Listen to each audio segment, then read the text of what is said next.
కాగజ్ నగర్ ప్రధాన రహదారి దయనీయ స్థితికి చేరుకోవడంతో ప్రజలు తీవ్ర ఇబ్బందులను ఎదుర్కొంటున్నారు. కొమరం భీం ఆసిఫాబాద్ జిల్లా సిర్పూర్ టీ నుండి కాగజ్ నగర్ ప్రధాన రహదారి దయనీయ స్థితికి చేరుకోవడంతో ప్రజలు తీవ్ర ఇబ్బందులు ఎదుర్కొంటున్నారు. ప్రజల రాకపోకలకు జీవనాడిగా ప్రధాన అనుసంధాన మార్గంగా ఉన్న ఈ రహదారి ప్రస్తుతం గుంతలతో నిండిపోయి ప్రమాదకరంగా మారింది. వర్షాల కారణంగా గుంతలు మరింత విస్తరించి వాటిలో నీరు నిల్వ ఉండడంతో ప్రయాణికుల ప్రాణాలు అరిచేతిలో పెట్టుకుని ప్రయాణించాల్సిన పరిస్థితి ఏర్పడింది. రహదారి దుస్థితికి తోడు రాత్రి వేళల్లో పశువులు రోడ్డుపై సంచరించడం వాహనదారులకు మరో పెద్ద సమస్యగా మారింది. సిర్పూర్ టీ, కాగజ్ నగర్, కౌటాల, చింతలమానేపల్లి, బెజ్జూర్ మండలాల ప్రజలు ప్రతిరోజు ఉద్యోగాలు, విద్య, వ్యాపారం, వైద్య అవసరాలు నిమిత్తం ఈ రహదారిపైనే ఆధారపడుతున్నారు. అయినప్పటికీ రహదారి పరిస్థితి మెరుగుపడకపోవడం ప్రజలను తీవ్ర నిరాశకు గురి చేస్తోంది. రహదారిపై చోటు చేసుకున్న గుంతలు వాహనదారులకు నిత్య పరీక్షగా మారాయి. వర్షం పడిన తర్వాత గుంతల్లో నీరు నిల్వ ఉండటంతో వాటిని లోతు తెలియక వాహనాలు ఒక్కసారిగా కుదుపులకు గురవుతున్నాయి. గుంతలను తప్పించే క్రమంలో ఎదురుగా వచ్చే వాహనాల వైపు వెళ్లాల్సి రావడం వల్ల ఎదురెదురుగా ఢీకొనే ప్రమాదం కూడా పెరుగుతోంది అని ఆందోళన వ్యక్తం చేస్తున్నారు ప్రజలు. ఈ రహదారిపైనే అత్యవసర వైద్య సేవలు కూడా ఆధారపడి ఉన్నాయి. గ్రామీణ ప్రాంతాల నుండి రోగులను కాగజ్ నగర్, ఆసిఫాబాద్ తదితర ప్రాంతాలకు తరలించే అంబులెన్సులు గుంతల కారణంగా నెమ్మదిగా ప్రయాణించాల్సి వస్తోంది. అత్యవసర పరిస్థితుల్లో ప్రతి నిమిషం విలువైనదైన రహదారి పరిస్థితి కారణంగా ఆలస్యం తప్పడం లేదని ప్రజలు తెలుపుతున్నారు. రహదారి సమస్యకు తోడు రాత్రివేళల్లో పశువులు రోడ్డుపై సంచరించడం ప్రమాదాలను మరింత పెంచుతోంది. చీకటిలో అకస్మాత్తుగా రోడ్డుపైకి వచ్చే పశువులను గుర్తించడం కష్టమవుతుండటంతో వాహనదారులు ఒక్కసారిగా బ్రేకులు వేయాల్సి వస్తోంది. వాటిని తప్పించే ప్రయత్నంలో ప్రమాదాలు జరిగే అవకాశం ఎక్కువగా ఉందని స్థానికులు పేర్కొంటున్నారు. పశువుల యాజమానులు కూడా బాధ్యతగా వ్యవహరించాలని సూచిస్తున్నారు.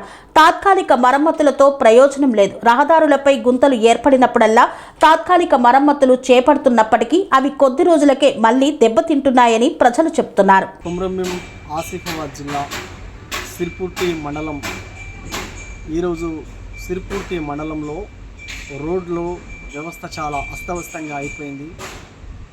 సిర్పూర్ ప్రధాన రహదారి ఏదైతే పోలీస్ స్టేషన్ అటు కాగనర్ వైపు వెళ్ళే రోడ్ నుండి ఇటు రైల్వే స్టేషన్ నుండి మళ్ళీ డౌన్ ఏరియా ఇటు కౌటాల్లో వెళ్ళే మార్గం అంతా కూడా అడుగుకో కుంత గజానికో గొయ్యి తయారైపోయింది. అనేక సందర్భాలలో వాహనదారులు కింద పడి గాయాలై ఈ పరిస్థితి సిర్పూర్ మండలంలో కనిపిస్తూ ఉన్నది. ఎక్కడ చూసినా కూడా రోడ్లన్నీ కంకరలు తేలిపోయినాయి. మొత్తం గుంతలు పడి ఈ గుంతలలో వర్షపు నీరు చేరడం ద్వారా గుంతలు పడుతున్నాయి.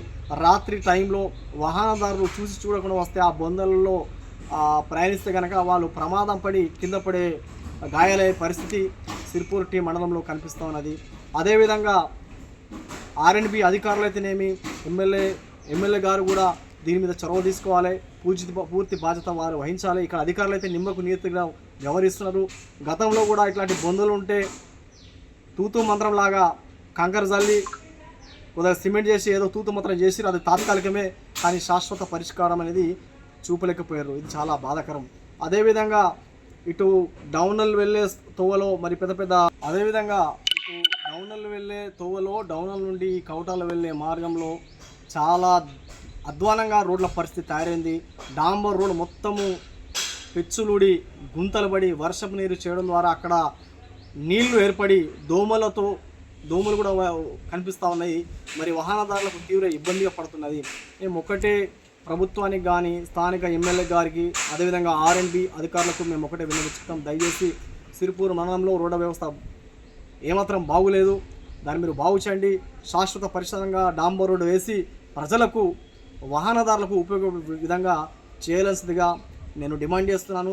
అదేవిధంగా రాత్రికాల సమయంలో సిర్పూర్ ప్రధాన రహదారి బస్టాండ్ ఏరియాలో కానీ మన రైల్వే స్టేషన్ ఏరియాలో కావచ్చు, డౌనర్ ఏరియాస్ కావచ్చు, పోలీస్ స్టేషన్ వైపు కానీ పశువులు, ఆవులు, బర్రెలు అక్కడ పడుకుంటున్నాయి. ఆ రాత్రికాల సమయంలో వర్షాకాలం కాబట్టి వాహనదారులు బైక్ల మీద వెళ్ళి వస్తున్నప్పుడు మరి కనబడకుండా మరి వాటిని గుద్దే పరిస్థితి కనబడితే గతంలో కూడా చాలామంది పడిపోయారు.